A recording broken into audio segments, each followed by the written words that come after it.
Okay, well, thank you again to everybody for joining us once again for another episode of Seguridad Sin Filtros.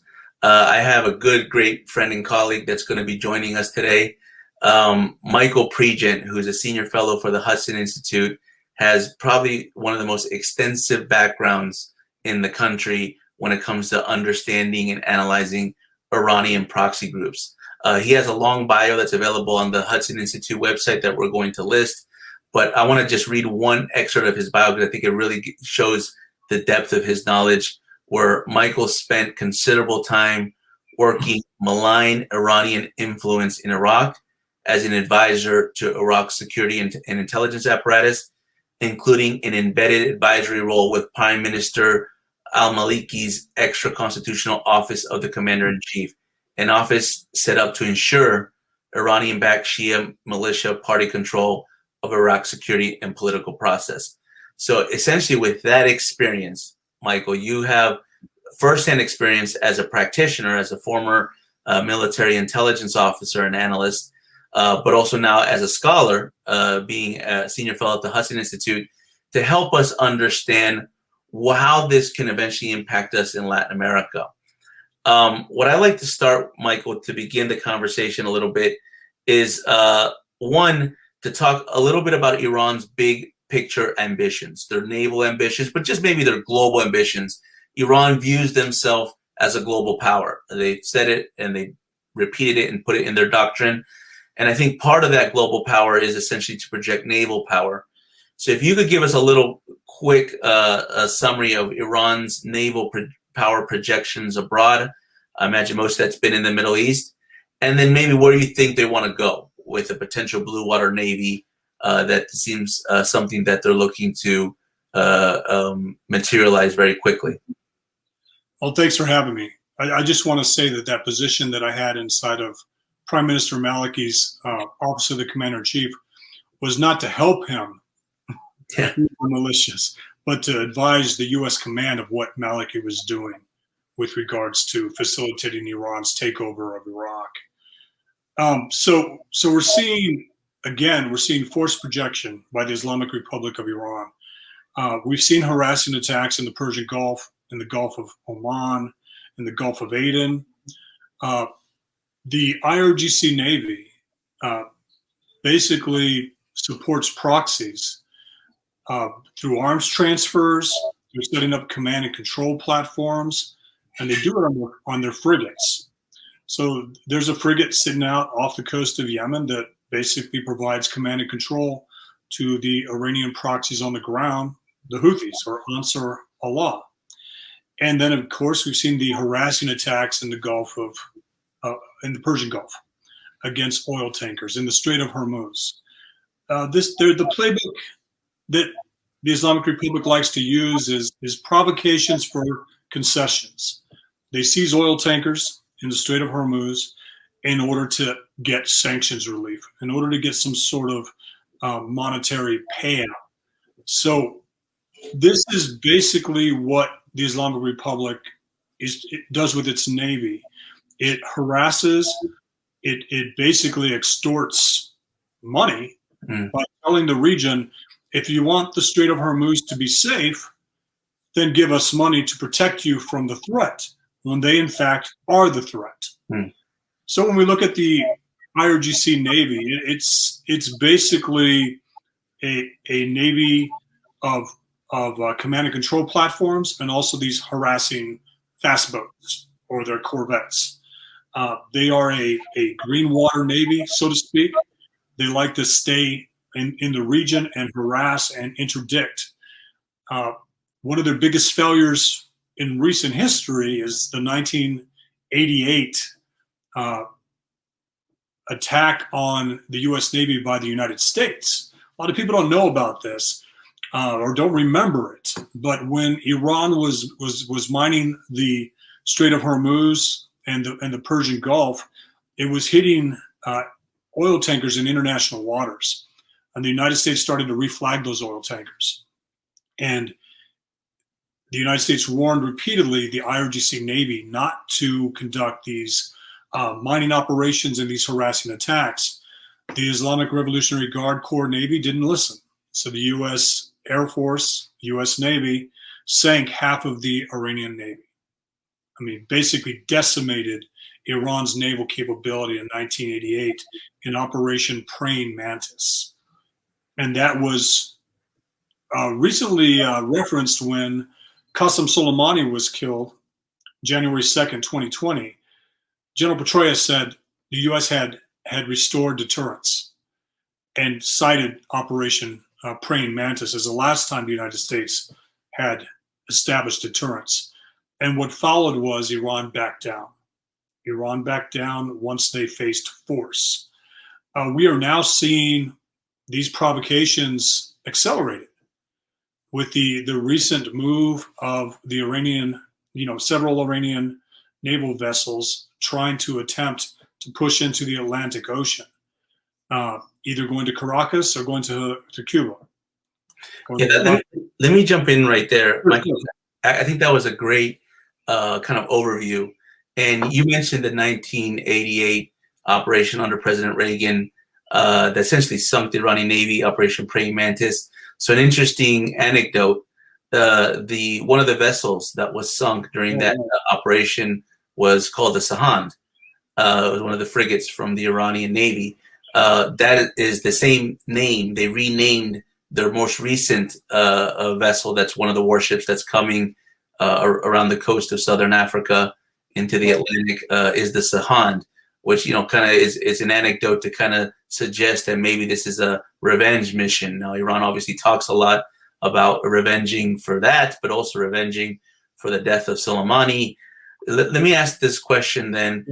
How much of this potential warships that coming to Venezuela, coming to the Caribbean, how much of that is a kinetic threat, meaning it could provide actual kinetic challenge and attack of some sorts, even if it's an asymmetric attack, but any kind of kinetic attack on U.S. naval vessels that are patrolling the waters, that are constantly patrolling for drug trafficking, but also partner countries like Colombia, Guyana, and others? Or how much of it is a propaganda value for Iran to say we are now a global power because our warships are in the Atlantic and the Caribbean? I imagine it's an element of both, but can you help us balance that a little bit? Where's the balance? Yeah, I think it is both. So let's look at it. It is a threat because what Iran likes to do is to push weapons to countries like Venezuela. They push weapons to Lebanese Hezbollah. They pushed weapons to the Houthis using frigates. And these frigates were sanctioned under Annex 2 of the Iran deal, the JCPOA. This current move to again, move a frigate that's been converted to a command and control platform that has 7 attack boats on its deck, or at least it did when it started taking off, could potentially have ballistic missiles in its cargo bays, is moving towards Venezuela not only as a test of the Biden administration, but also to demonstrate capability that the Islamic Republic of Iran is now a blue water navy. It has expressed its desire to move into the Atlantic Ocean since 2019. It didn't do that under the Trump administration. Remember, under the Trump administration, President Trump said that any vessels moving arms towards Central and South America would be targeted by the U.S. because the intel at the time said it could be ballistic missiles or ballistic missile technology. And the last thing we want to do is see an increased capability in Venezuela that has few friends. And as you and I have talked about in the past, Lebanese Hezbollah is there. Lebanese Hezbollah is in the area. It's also a show of force. It's a public relations. It's a strategic comms message to the Biden administration that, we're coming, and you know what? It's going to take us about, 10 more days to get to where we need to go? And in those 10 days, they hope to negotiate the Iran deal in Vienna. So does this military, grouping turn around if the Biden administration caves in Vienna? Or does it continue to come knowing that the Biden administration isn't going to hold them accountable? Now, what we do know is the Biden administration has reached out to Cuba and Havana based on, I'm sorry, Cuba and Venezuela, Caracas and Cuba, I'm sorry, and Havana, based on the political report that came out today. The political report's pretty solid report. And they're urging countries to turn these military vessels away. Iran's not worried about that. And that's very telling. They're continuing, they're coming, and they're using it again as leverage to get concessions from the West. So we'll have to keep looking at this. Yeah, I think, no, so you're right. I think there's kind of, I think, a wishful thinking that Iran's going to turn these vessels around. I think there's a logistical challenge to actually turn them around and go back. They're actually closer now to South America than they are to go back to the Middle East. So Right. I don't know if these vessels can actually make the voyage mid transatlantic. But so we understand the Venezuela context of all this, the Latin America context. We understand how the Maduro regime and Havana and everybody else that's aligned with that regime benefits from this sort of provocation. But if you could give us, and you touched on it with the nuclear deal, but if you could give us a little bit of the Iranian context from this, right? How does this really benefit the Iranian regime? Because they have elections coming up soon. We know that those aren't democratic elections, but nonetheless, they use that to be able to help try to consolidate their power internally. They have the nuclear deal. I mean, how much do they really want this nuclear deal? Is it something that they even care for at this point, since they already reaped the benefits from the previous nuclear deal? And what does this do for them in their homeland? If you could help us understand the Iranian perspective of all this. Well, they've recently signed defense pacts with Russia and China. The Iranian Navy will be conducting patrols with the Russian and Chinese navies. And maybe this is an attempt to demonstrate that they're capable of moving with the Russians and the Chinese as they move throughout international waters. There's a lot to gain if they dock in Venezuela. It's a PR victory. It's once again showing that the Biden administration is not willing to take the right actions. And then again, like you said, the logistical challenges of turning around, and I would argue even completing this mission are we have a wait and see attitude, because we have to remember their largest frigate, their most advanced frigate, military frigate, caught on fire and burned in the Oman. Let me see. Was Gulf of Oman. Gulf of Oman? Yeah, I was going to say the Gulf of Aden. The Gulf of Oman, it burned, and now the IRGC Navy is saying it may have been sabotage. It may have been a hostile action.